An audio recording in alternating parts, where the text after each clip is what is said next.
Bienvenidos, estimados estudiantes de la sección 13 y 15 del segundo periodo del año 2025. En esta oportunidad vamos a iniciar la explicación del tema 2, recolección, tabulación de los datos en tablas de frecuencia.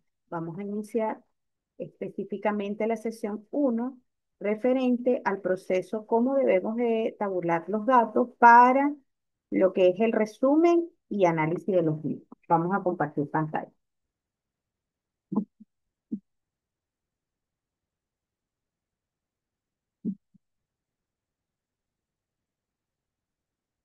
En el tema 1, estuvimos trabajando todo lo que es referente a población, unidad de análisis, variables e indicadores. Y en esta oportunidad nosotros estuvimos revisando diversos ejercicios.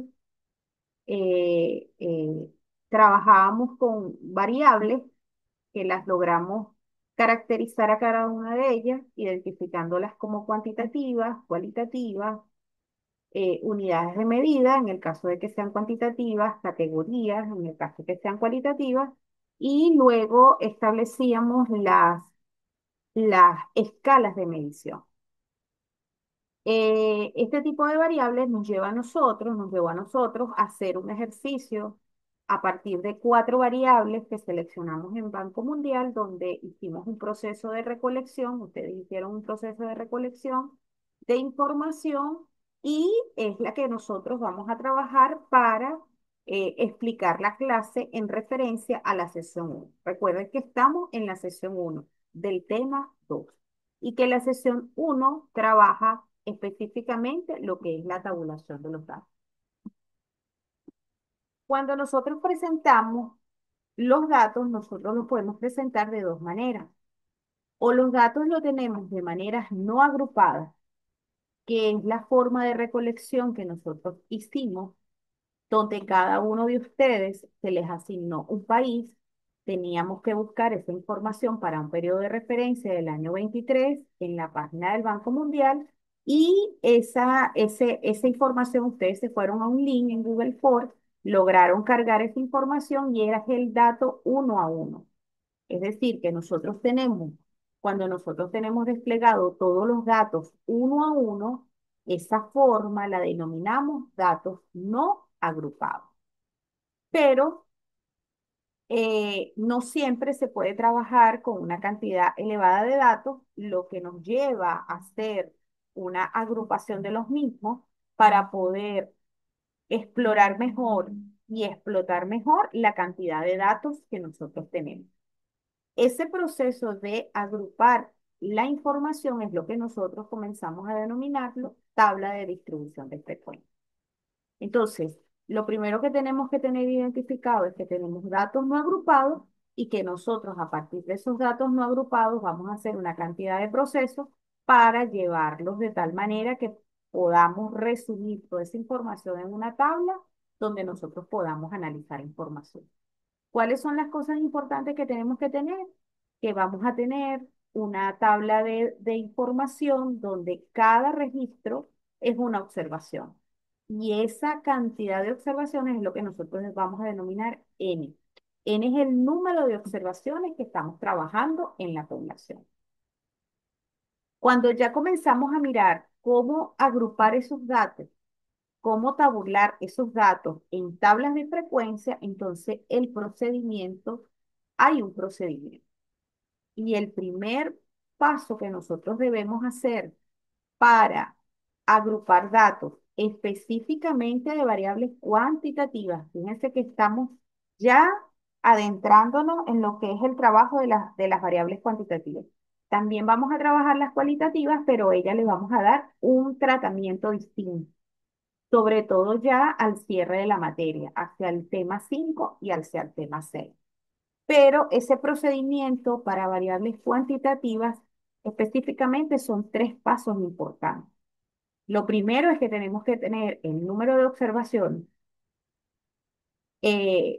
identificados en ese conjunto de datos y el primer paso es calcular de esa variable cuantitativa el rango de los datos. ¿Cómo se calcula el rango de los datos? Tengo que buscar el dato mayor y tengo que buscar el dato menor.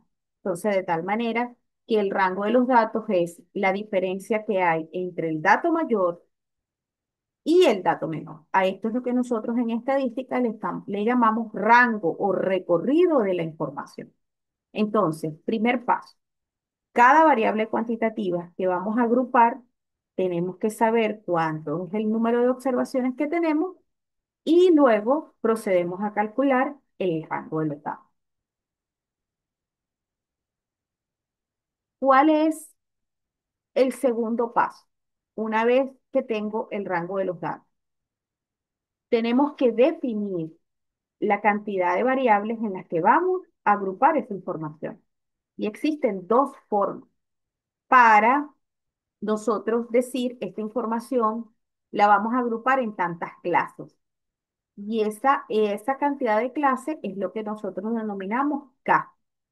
Y K siempre va a ser un valor discreto. Nunca va a ser un valor con decimales. Siempre va a ser un valor discreto. Y tenemos dos formas de hacerlo. Ahí la cantidad de clases puede estar definida por un investigador que puede decir, esta información yo la voy a agrupar en 4 clases, en 3 clases, en 5 clases, en 6 clases. Pero cuando no tenemos referencia alguna en cuántas clases voy a agrupar la información, debo de apoyarme en la fórmula sugerida por Sturgeon. Sturgeon dice que ahí él descubrió una fórmula que permite orientar en cuántas clases puedo agrupar la información. ¿Cómo es la fórmula? Es muy sencilla.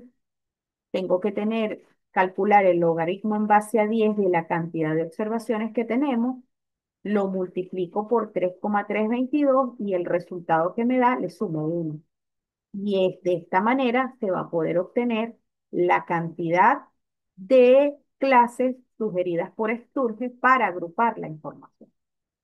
Entonces, tenemos el paso uno, que es calcular el rango de los datos, y tenemos que el paso 2 es definir la cantidad de clases en las que voy a agrupar los datos, ya sea de una forma predeterminada o sea por la fórmula sugerida por Sturgeon.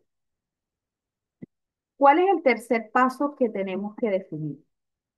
El tercer paso que tenemos que definir en esa tabulación de datos es que una vez que ya sabemos si lo vamos a agrupar, si esa variable la vamos a agrupar a través de una K predeterminada o una K definida por Sturgeon, entonces tenemos que proceder a calcular la amplitud que va a tener cada clase, de acuerdo a la K que vamos a seleccionar. Si vamos a seleccionar las dos K para una sola variable, entonces va a tener una amplitud para el K predeterminado y una amplitud para la K proveniente de la fórmula de estudio. Pero ¿cómo es la amplitud? La amplitud es el rango, el valor que me dio en el paso uno dividido entre la K que estoy seleccionando. Si es la K predeterminada por el investigador o es la K definida por la fórmula de estudio. ¿Qué es lo importante acá que tienen que tener en cuenta todos? Que esa amplitud responde completamente a la naturaleza de la variable. Es decir, si la variable es discreta, esta amplitud va a ser discreta. Si la variable es continua, la amplitud va a ser de forma continua. La amplitud la denominamos con la letra C y ya nosotros tenemos todos los elementos para comenzar a hacer el ejercicio de tabular variables que son de forma cuantitativa. Ya explicamos el paso uno, debemos de calcular el rango, que es R. Tenemos el paso 2, que debemos definir la K, que es la cantidad de clases en las que voy a agrupar los datos, y tengo que calcular la amplitud de acuerdo a la K que estoy utilizando. Esta amplitud se denota con la letra T. ¿Cuál es el otro aspecto bien importante que se tiene que tomar en cuenta para hacer los rangos? Ahorita vamos a hacer el ejercicio a partir de la propia recolección de datos que ustedes hicieron, es que debemos de recordar la teoría de conjunto. La teoría de conjunto nos dice que si tenemos un punto A y un punto B, y ese punto A, el extremo no pertenece al intervalo, es lo que nosotros decimos un, un lado abierto y lo denotamos con un paréntesis. Pero si la teoría de conjunto también nos dice que si tenemos un extremo donde sí pertenece el valor al intervalo, entonces este extremo es de tipo cerrado y aparece denotado con un corchete. Esto es importante que lo tenemos que tener en cuenta para el proceso de tabulación de datos. De esta manera, tenemos entonces concluida el procedimiento, ¿ok? La norma procedimental de cómo nosotros vamos a pasar de datos no agrupados a datos agrupados con un primer paso de tabular la información. Vamos a calcular R, vamos a calcular K en el ejercicio, vamos a calcular C y vamos a ver cómo en el ejercicio que ustedes hicieron de recolección de datos, vamos a hacer esos rangos considerando la teoría de conjunto. Entonces, vamos a proceder a la siguiente clase en referencia a lo que es la práctica de todo lo que hemos desarrollado en esta clase.